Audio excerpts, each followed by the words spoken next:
Welcome on into this edition of Union Soccer Talk. Special guest joining Joe Tansey and myself this week, head coach for the Philadelphia Union, Jim Curtin. Jim, appreciate a couple minutes. Thank you very much. Let's start with this. Obviously, we'll talk about the team and how training went. But let's start with you. Third full season, head coach here at Philadelphia Union. Coaching in Philadelphia, not the easiest place to do that. How are you doing? Great, I'm doing good. I'm excited for the season. Obviously as the youngest coach in MLS, you learn each and every year. I think we've made strides in each season. We've had the heartbreak of playing in two finals together as a group. I think you grow from that. You learn a lot as a coach. We made the playoffs last year, which we're happy with. Now we're eager to take the next step. I think we have the talent in our locker room to do it. That involves winning our first playoff series as a club. You take strides as an individual to get better each and every day. Being a part of the first U.S. Soccer Pro license, I did that in the off season. It was a year-long process, and you grow, you learn, and you're trying to get better. There has to be this, so you guys know, in any job, whether it's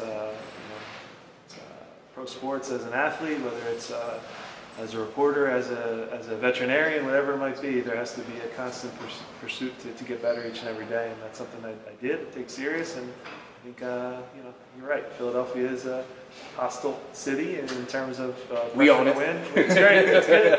It's good. And that comes with the job. That's pro sports. There's always pressure on players, on coaches to perform, and at the end of the day, we're judged by results, and I think we're going to get some good ones this year. Let's talk about the team. Last year, look, nobody had the Union making the playoffs last year. I remember going back last year, and you were saying you had a good February. Yeah. What do you think about this year? Yeah, so again, from the physical side, we're ahead of where we were last year, which is good. I think we've added some really good pieces to what was already a strong core. Obviously, you lose a Tranquilo Barnetta, which is a big loss, but at the same time, guys have stepped up in their own little way. First and foremost, the locker room is together, and there's belief, which is very powerful. We're a team that's going to go in as an underdog in some games, but at the same time, we're not scared, and this group is pretty fearless. I like where we're at. I think, looking back to last season, nobody really picked us to do much, so we overachieved in that regard. But I have a group of guys that was disappointed because we were in first place at the midway point. No one had us there, and we ran out of steam a little bit down the stretch. I got the taste of the playoffs against Toronto, and these guys want that back. They want that feeling back, and I think that they're motivated and excited to do something big this year. You guys start the season Sunday night in Vancouver, and you have 3 of your first 4 on the road. And playing on the road in MLS, you said not easy at all. So how important is to get those early results on the road to start the season right? Yeah, it's critical. You have to get points because, again, it goes to that belief. We've worked very hard in the preseason, and on paper we look very good, but it can get thrown out the window if you don't get a break or two your way early in these games. To go on the road 3 out of 4 is difficult. You have to find a way to eke out a 3-point win on the road early on so that the guys do grow in that confidence. I think that's what happened last year. Got off to a very, very good start. And again, it justifies the hard work that the guys put in. And, it can be challenging to go on the road in our league, but at the same time, mentality being strong and things that we preach and talk about in order to do it now, it's easy to play at home, right? We have 18,000 of the best fans in the league around us cheering us on. In those good times, it can be easy, but the true teams and the true ones that you see at the end of the season take the next step can win on the road, and that's something we're still learning to do. Something that'll never be perfect, but something I think we're going to be a little better at. We talked about some of the new additions to the team, but you also have a bunch of guys that were here last year that are key contributors. You look at the forward position, you bring in Jay Simpson to kind of help. You brought Charlie Davis in last year, but there's a lot of pressure kind of on CJ as well because he went through a little bit of a scoring drought at the end of the year. How much are you relying on that whole group of forwards to kind of give the direction? I think you just named 3 very good strikers in our league, 3 guys that are all capable of double-digit goals, which is they've all done it in our league. Jay's obviously done it in a different league in Europe. So guys that are more than capable, guys that I believe in all 3 of them. At the end of the day, though, it comes down to the service we get for those strikers. So it's up to our wide guys, it's up to our midfielders to set them up. All 3 of them have proven they can score goals. Of course, we want to be consistent through the whole year. That's something that we're going to work on.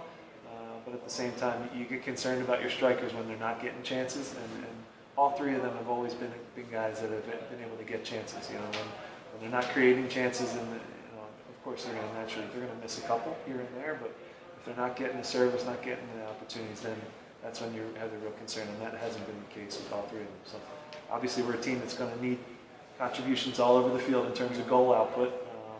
We don't have a guy that's going to walk in the door and score 35 goals, and I hope someone does, but that's probably a little realistic, so it's going to have to be by committee. And I think we have a good, strong group. Union Vancouver, Sunday night, 9:30. We're all looking forward to the season. Can't wait to get back out there, Jim. Two quick fun ones on the way out the door here. First, Villanova graduate, right? Yeah. How you feeling about the repeat chances this year, Jay Wright and company? Yeah, they got picked off a little bit down the stretch here. They've had a couple injuries, but it looks like they have everyone back now going into the conference tournament, which is big, and getting those guys going. I think Jay Wright's an incredible coach, has built a tremendous culture there when you talk about built for longevity and just keep doing it over and over again.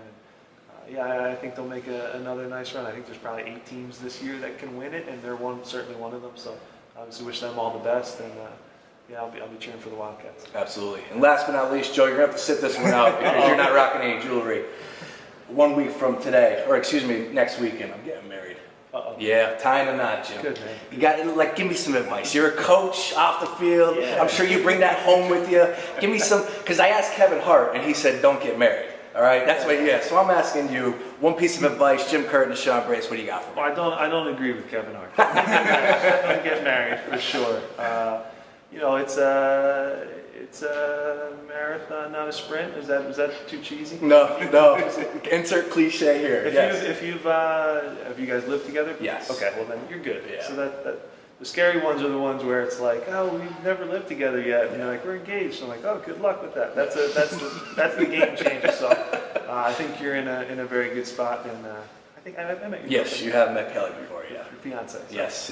Yeah. So I wish you all the best. Awesome. And, slow and steady though wins the race. That's right. Awesome. Hey, Jim, greatly appreciate a couple minutes, and we look forward to this year. Best of luck, and hey, get after it again like you did last year. Thanks, Sean. Awesome. Thank Thank you. you. Thanks, Sean. Union Soccer Talk. Catch up with you next week.